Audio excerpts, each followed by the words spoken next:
मुझे जल्दी जाना पड़ा। मुझे खाना बनाना पड़ता था, उसे बासी खाना खाना पड़ा। मुझे नौकरी छोड़नी पड़ी, उसे भागना पड़ा। इन सभी सेंटेंसेस में आपको क्या कॉमन दिखाई दे रहा है?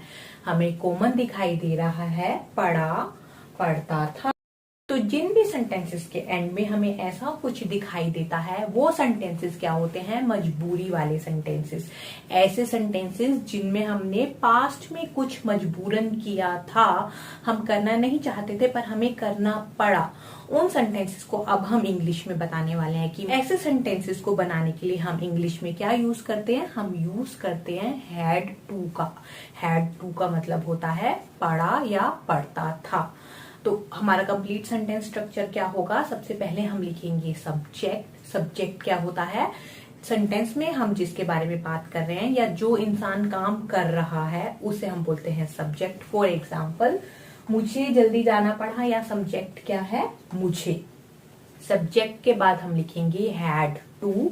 सेंटेंस स्ट्रक्चर को हम यहाँ लिख लेते हैं। सबसे पहले हमारा होगा सब्जेक्ट, उसके बाद हम लिखेंगे हैड टू। हैड टू यहाँ पर हमारा क्या है? हीरो, जिसके बिना ये सेंटेंसेस पूरे हो ही नहीं सकते।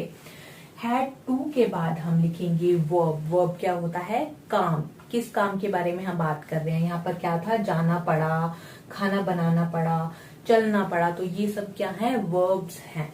तो हमारा यहाँ पे क्या आएगा? वर्ब। और उसके बाद हम लिखेंगे हमारे अदर वर्ड्स। इन तीनों के अलावा अगर हमारे सेंटेंस में कोई और वर्ड्स हैं तो उसको आके बंद करके एंड में, सबसे एंड में लगा दीजिएगा अदर वर्ड्स। अभी जब हम एग्जाम्पल्स को कंप्लीट करेंगे तो मैं साथ में बताते चाहूंगी कि अदर वर्ड्स क्या है। तो चलिए स्टार्ट करते हैं हमारे सेंटेंसेस को बनाना। फर्स्ट वन है मुझे जल्दी जाना पड़ा। कहीं से भी आपको जल्दी जाना होता है, मतलब आपने वो जगह छोड़ दी है, तो हमारी वर्ब क्या होगी? यहाँ पर जाना पड़ा के लिए हम यूज करेंगे लीव। सब्जेक्ट लिखेंगे सबसे पहले आई, हमारा हीरो लिखेंगे हैड टू।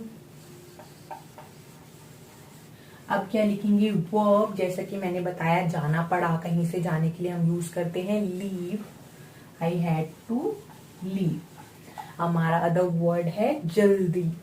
जल्दी को हमने कहीं पे भी कवर नहीं किया, तो जल्दी क्या है? अदर वर्ड, जिसे हम लिखेंगे सबसे एंड में। I had to leave early. तो अब आपको अदर वर्ड समझ में आ गया। नेक्स्ट है उसे खाना बनाना पड़ता था। उसे हमारा सब्जेक्ट ही। अगेन ही के बाद हम लिखेंगे हमारे हीरो को हैड टू। अब खाना बनाना। खाना बनाना के लिए हम वर्ड यूज करते हैं कुक। अब इसके बाद अब कुक फूड लिखने की जरूरत नहीं है, बिकॉज कुक का मतलब ही है खाना बनाना। तो इसका मतलब हमारे इस सेंटेंस में कोई भी अदर वर्ड नहीं है। He had to cook.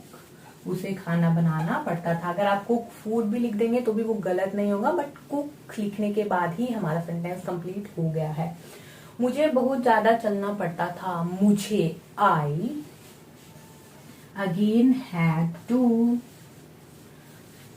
चलना। चलना के लिए क्या यूज करते हैं? वॉक।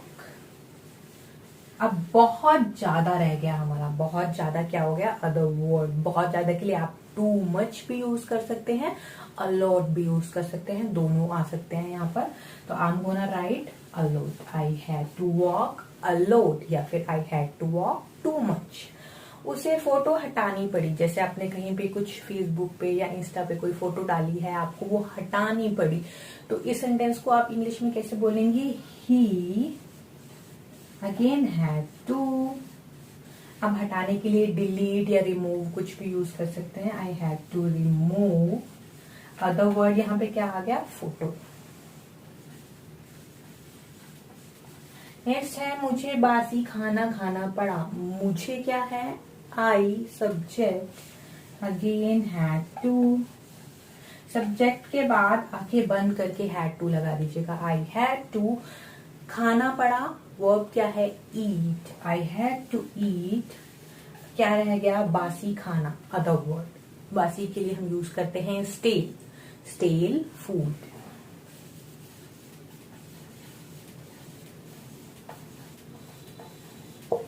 उसे नौकरी छोड़नी पड़ी।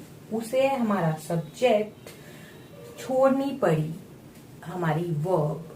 अदर वर्ड क्या है, नौकरी। ही हैड टू लीव, छोड़ने के लिए, लीव नौकरी, द जॉब।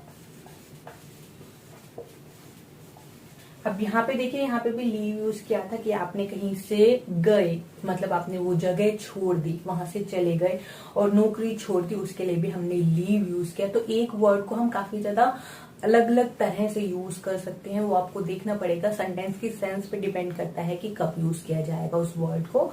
नेक्स्ट है मुझे भागना पड़ा। इस सेंटेंस को बनाकर आप कन्वर्ट करेंगे, आप ट्रांसलेट करेंगे इंग्लिश में और भेजेंगे कमेंट सेक्शन में। अगर कोई भी डाउट है तो उसे भी क्लियर करेंगे। मिलते हैं हमारे नेक्स्ट वीडियो में, तब तक के लिए keep practising, keep talking in English.